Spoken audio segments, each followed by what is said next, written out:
Well, earlier I spoke to Irina Plaks, a non-resident fellow at the Atlantic Council's Scowcroft Center for Strategy and Security in Washington, about the technology talent brain drain in Russia.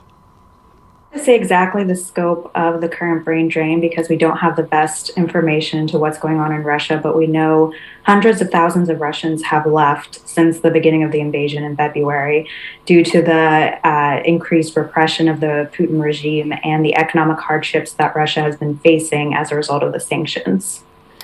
So if this has been happening since the Russian invasion of Ukraine, do we know who's leaving and why? Yes, we have a good glimpse of who's leaving. A lot of it is highly skilled, highly intelligent workers. A lot of them are young people who they're the ones that are most likely to break through Putin's propaganda bubble. They understand what the war in Ukraine means for their country and what it means for their own futures in that country. And so they're making the decision that there is no more future for them there.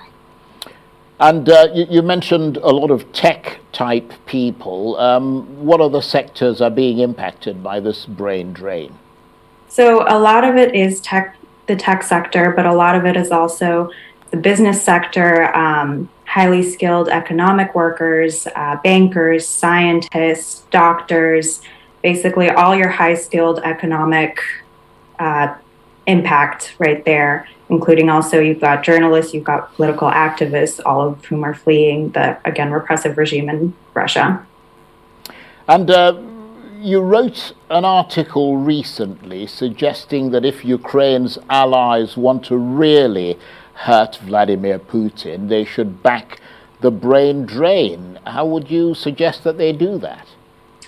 So that's a great question, Charles. First of all, they should open up their immigration and visa processes and also open up the refugee process for these people that are fleeing Russia. Right now, a lot of these workers are going to post-Soviet countries where there are very few visa restrictions for them. So whatever country is getting the influx of these workers is going to benefit economically from their new economic output and from their knowledge and expertise. And it's also a 2-for-1 punch against Vladimir Putin's regime because we're at the same time, he does not get these workers anymore, and we're depriving him of their knowledge and expertise for our own benefit.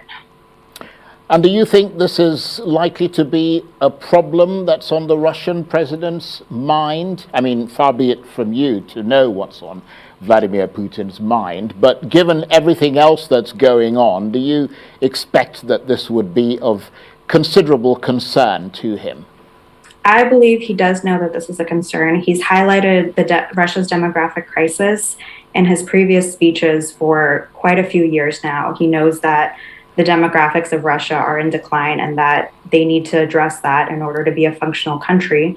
And just at the beginning of the invasion, Russia passed a new law that would exempt IT companies from paying income tax for 3 years and also giving other benefits to IT workers. So they're clearly trying to make policies that will make Russia a more attractive option for these highly skilled workers to stay there. So he absolutely knows that this is going to be a problem.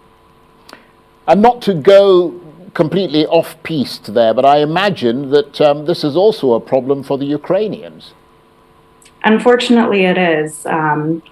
People that are highly skilled and the ones that are most economically well off and able to are probably the ones that are leaving right now. And unfortunately, that's going to affect Ukraine's economy moving forward as well.